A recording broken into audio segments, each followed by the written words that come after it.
Europe's Rosetta cometary probe is today travelling into deep space in its quest to discover the origins of life. The 10-year journey towards comet Churyumov-Gerasimenko began on the 2nd of March 2004, after 2 earlier launch attempts on preceding days, thwarted by the weather and a minor technical glitch. The Ariane 5 lifted off from Kourou. 3, 2, 1, top. Allumage Vulcain. Décollage. It was a picture-perfect flight for this unique profile mission involving a long ballistic phase and a delayed ignition of the rocket's upper stage. 2 hours after liftoff, Rosetta left Earth behind, heading for the outer solar system. In the Jupiter control room in Kourou and at science institutes around Europe, satisfaction was immense. We now have yet another mission in space. Rosetta and its lander, Philae, are now off on their 10-year mission. We in Europe do things better by working together and by the enormous number of people who've worked to make this unique, ultimate cometary mission. We've got 10 years ahead of us, but everybody who has contributed to get us to this point should feel very proud of what they've done. ESA's Space Operations Center, ESOC, in Darmstadt, Germany, will be controlling the spacecraft during its 7 billion-kilometer journey. The probe will have to greatly increase speed to catch the comet. Its journey will involve 4 gravity-assist maneuvers taking Rosetta around the Earth 3 times and Mars once. Each planet flyby, much like a slingshot, will propel it faster and be used to modify the trajectory. The first planetary encounter will be in March 2005, as Rosetta flies by the Earth for the first time. This will boost the orbit, taking it towards Mars. In February 2007, Rosetta will pass within 200 kilometers of the red planet, making science observations. The Martian flyby will be followed by another swing-by of Earth in November of that same year. Rosetta will finally head towards the orbit of the comet after the 3rd Earth flyby in November 2009.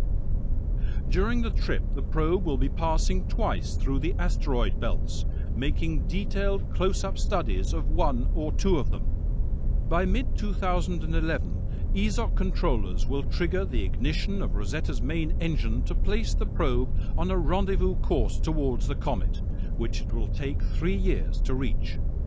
Comets are considered to be the vestiges of the primordial gaseous soup that existed about 4.5 billion years ago. They harbour evidence of the chemical and physical conditions which led to the creation of the Sun and of the planets. Rosetta's objective is to read these archives of the Earth's history, the story, in fact, of our own creation. The comet chaser will close in on its target in January 2014. The comet will then still be far from the Sun and dormant. For the first time in space exploration, Rosetta will, in August 2014, place itself in orbit around the comet nucleus, accompanying Churyumov-Gerasimenko on its own journey towards the Sun. Detailed mapping of the surface will be conducted and a landing site selected for the culminating and the extremely ambitious phase of this mission. In November 2014, a 100-kilogram lander called Philae will separate from its mothership and descend to the comet's surface. It will touch down at walking speed and will need to anchor itself with 2 harpoons to avoid bouncing off. The comet has almost no gravity, meaning it's very small and it has low mass. We on Earth have gravity, that's why we can walk the way we do. On the Moon the gravity is lower, so we can jump 6 meters high. The Moon is smaller, less mass. So the comet is even smaller. It's so small, if we would jump up on the comet, we wouldn't come back at all. The comet's gravity is so low that we have to have exactly the same speed, otherwise we are not able to go around. The lander is expected to operate several weeks, perhaps even months, sending the ground truth key elements, snatching and sniffing data, whilst the Rosetta orbiter continues its observations from above. Rosetta will pursue its investigations for over a year.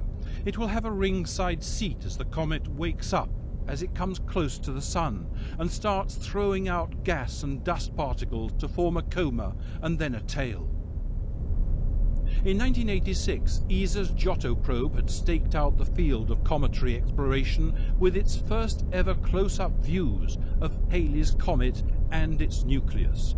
Today, its proud successor Rosetta is on its way with a greater ambition: to reveal the hidden inner secrets of these cosmic messengers of our past.